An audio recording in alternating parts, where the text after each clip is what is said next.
தமிழ்நாடு வளர்ந்திருக்கிறது சொன்னா அது நான் சொல்லுகிற கற்பனை புள்ளி விவரங்கள் அல்ல. அதையெல்லாம் ஒன்றிய அரசு சொல்லுகிற புள்ளி விவரங்கள் தான். அவங்க அறிக்கையை மேற்கோள் காட்டித்தான் சொல்றேன். தமிழ்நாட்டோட வளர்ச்சியை விமர்சிக்கக்கூடிய ஆளுநர் அவர்கள் ஒன்றிய அரசை தான் போய் கேள்வி கேட்கணும். அதுதான் இன்றைக்கு இருக்கக்கூடிய நிலை. தமிழ்நாட்டுக்கு வந்த பிரதமர் அவர்களும் தமிழ்நாடு வளர வேண்டும் என்று பேசியிருக்கிறார். தேர்தலுக்காக பல்வேறு ஆதாரமற்ற குற்றச்சாட்டுக்களை எல்லாம் பேசிட்டு போயிருக்கிறார். 2 நாட்களுக்கு முன்ன ஒன்றிய அரசுடைய பொருளாதார அறிக்கை வெளியாகி இருக்கு. ஒன்றிய அரசுடைய பட்ஜெட்டுக்கு முன்னதான் இந்த அறிக்கை வந்திருக்கு. அதிலேயும் தமிழ்நாட்டை மனம் திறந்து பாராட்டி இருக்காங்க. புதிதாக தொழில் தொடங்குறத ஊக்குவிக்கும் நடவடிக்கையை தமிழ்நாடு அரசு மேம்படுத்தி இருப்பதா ஒன்றிய அரசு பாராட்டி இருக்கு. உற்பத்தி துறை வேலை வாய்ப்புல தமிழ்நாடு முதலிடம் ஒன்றிய அரசின் பொருளாதார அறிக்கை பாராட்டுது. பெண்களுக்கான வேலை வாய்ப்பை பெருக்கும் திட்டங்கள்ல தமிழ்நாடு தீட்டி இருக்கு. இது மற்ற மாநிலங்களுக்கு முன்னோடின்னு பெருமையா சொல்லியிருக்காங்க. இந்த அறிக்கையை மாண்புமிகு பிரதமர் அவர்களும் மாண்புமிகு ஆளுநர்களும் படிக்க வேண்டும் என்று நான் கேட்டுக் கொடுக்கிறேன். படிக்காம எந்த நிகழ்ச்சிக்கும் போயிடாதீங்க. நீங்க கொடுக்கிற அறிக்கை தான் அது. உங்க ஒன்றிய அரசு தந்திருக்கக்கூடிய அறிக்கை. தமிழ்நாட்டுக்கான தொழில் முதலீடுகள் வேறு மாநிலத்துக்கு போயிடுச்சுன்னு குற்றஞ்சாட்டி ஆளுநர்கள் குற்றஞ்சாட்டி வரக்கூடிய நிலையில தான் ஒன்றிய அரசின் அறிக்கை தமிழ்நாட்டை இன்றைக்கு பாராட்டி இருக்கு.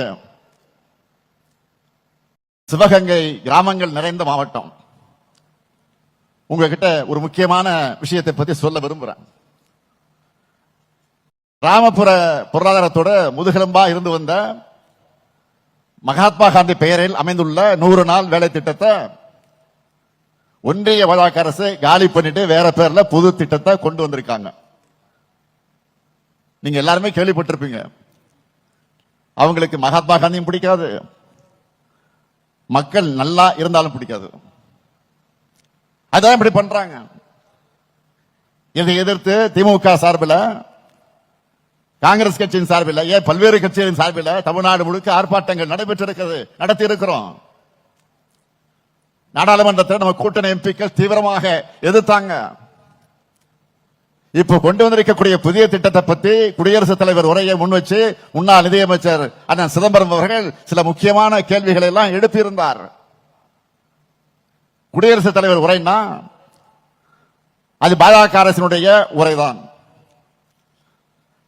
அவங்களை நோக்கித்தான் இந்த கேள்வி.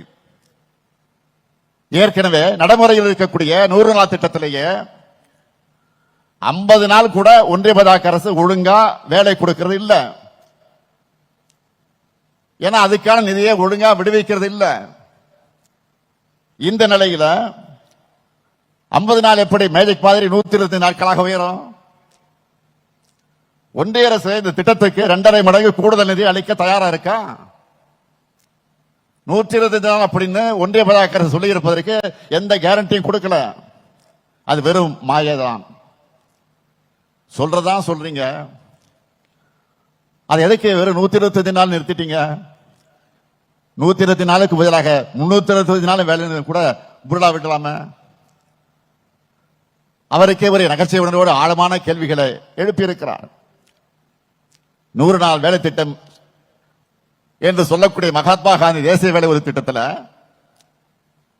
தமிழ்நாட்டில் கடந்த ஆண்டு நாம் கணக்கு போட்டு பார்த்தா 65 லட்சம் குடும்பங்கள் பயனடைந்திருக்கிறாங்க. ஆண்டுக்கு 10,000 கோடியிலிருந்து 12,000 கோடி வரை கிராமப்புற மக்களுக்கு ஊதியம் வழங்கப்பட்டிருக்கு. ஆனா இப்போ அவங்க கொண்டு வந்திருக்கக்கூடிய புதிய திட்டத்தில் இதுல பாதி வர்றதே சந்தேகம்தான். வேலை நாட்களையும் நாம முடிவு பண்ண முடியாது. மேலே இருந்துதான் அவங்க முடிவு பண்ணுவாங்களாம். போதாக்குறைக்கு இனி மாநிலங்கள் 40 விழுக்காடு நிதியை வழங்க வேண்டும் என்று புது திட்டத்தில் நம்ம மேல பெரிய தாக்குதலை தொடுத்திருக்காங்க. இந்திய பாஜக அரசு தன்னுடைய கடமையிலிருந்து நழுவி ஓடுது. கிராமப்புற மக்களை மொத்தமா கை கழுவி விடுது. குறைபாடுகளை எல்லாம் சுட்டி காட்டி இந்த திட்டத்தை உடனடியாக திரும்ப பெறணும். மறுபடியும் பழைய திட்டத்தை மகாத்மா காந்தி பேரிலேயே தொடர வேண்டும் என்று சட்டமன்றத்தில் நாம தீர்மானம் போட்டிருக்கிறோம்.